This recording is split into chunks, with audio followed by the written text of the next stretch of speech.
7 सितंबर को सचिन पायलट ने अपना 48वां जन्मदिन मनाया। सामान्य तौर पर किसी नेता का जन्मदिन एक औपचारिक राजनीतिक रस्म माना जाता है। बधाई संदेश, केक काटना और पार्टी कार्यकर्ताओं की भीड़। लेकिन इस बार का जश्न एक अलग ही संदेश छोड़ गया। चित्तौड़गढ़ के संवलिया सेठ मंदिर में धार्मिक आयोजन और जोधपुर में अशोक गहलोत के गढ़ में समर्थकों का जोरदार उत्सव कांग्रेस की राजस्थान इकाई के भीतर लंबे समय से चल रही खींचतान को एक बार फिर से सतह पर ले आया। राजनीति के जानकारों के लिए यह सिर्फ एक जन्मदिन नहीं बल्कि एक शक्ति प्रदर्शन था।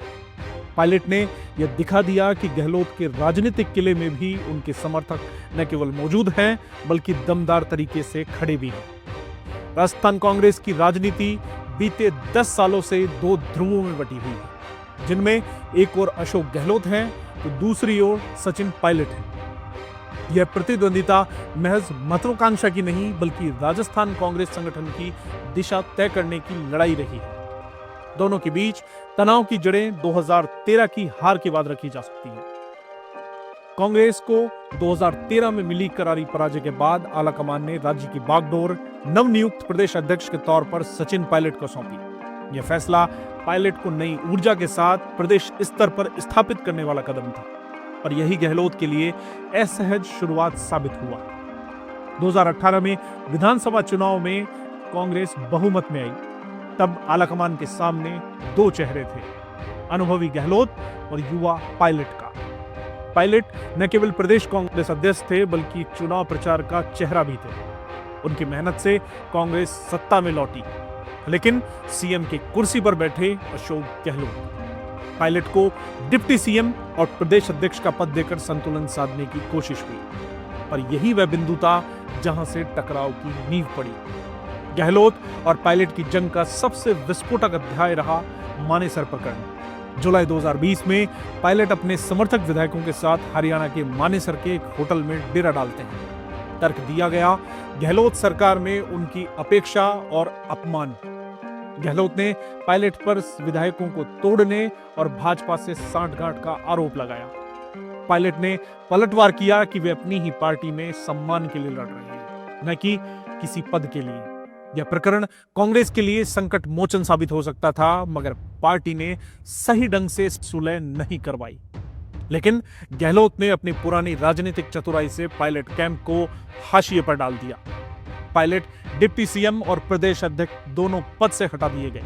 यहीं से गहलोत का पलड़ा भारी और पायलट का सफर कठिन हो गया। मानेसर विवाद के बाद दोनों नेताओं के बीच लगातार तलखी बनी रही। गहलोत ने पायलट को निकम्मा और नकारात्मक कह दिया। यह शब्द न केवल कांग्रेस की छवि पर चोट थे बल्कि इसने राजस्थान में पार्टी की अंदरूनी कलह को सार्वजनिक भी कर दिया था। 2022 में जब गहलोत को कांग्रेस का राष्ट्रीय अध्यक्ष बनाए जाने की चर्चा थी तो राजस्थान में विधायक दल की बैठक को लेकर गहलोत कैंप ने जिस तरह का अनुशासन तोड़ा, उसने आलाकमान को नाराज कर दिया। सोनिया गांधी और राहुल गांधी की नाराजगी साफ दिखी। गहलोत को अध्यक्ष पद की दौड़ से बाहर कर दिया गया। यह घटनाक्रम पायलट के लिए अप्रत्यक्ष राहत वाला था। पायलट का जन्मदिन जोधपुर में मनाया जाना प्रतीकात्मक राजनीति का मास्टर स्ट्रोक था।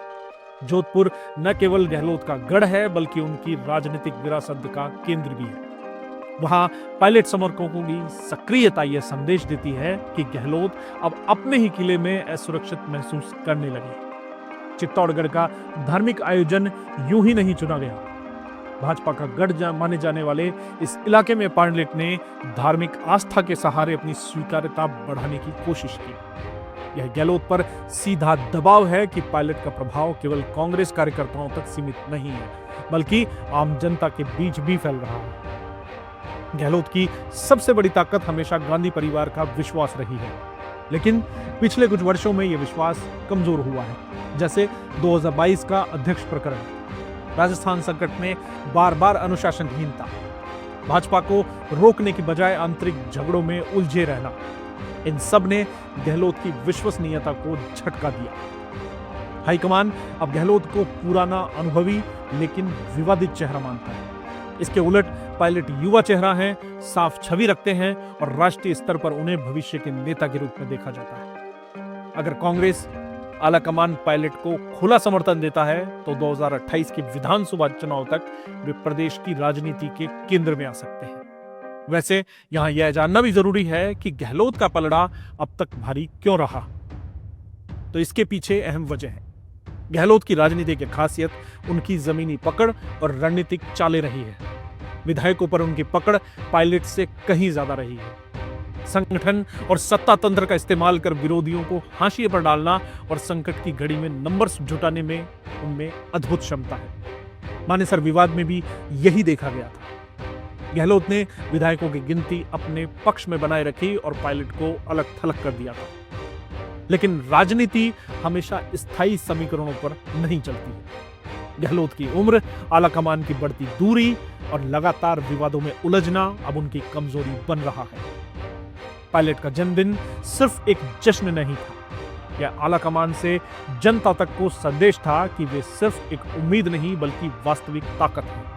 2018 की मेहनत का श्रेय भले उन्हें पूरी तरह से न मिला हो, लेकिन 2025 की राजनीति में कहानी उनकी तरफ झुकती हुई दिखा दे रही थी।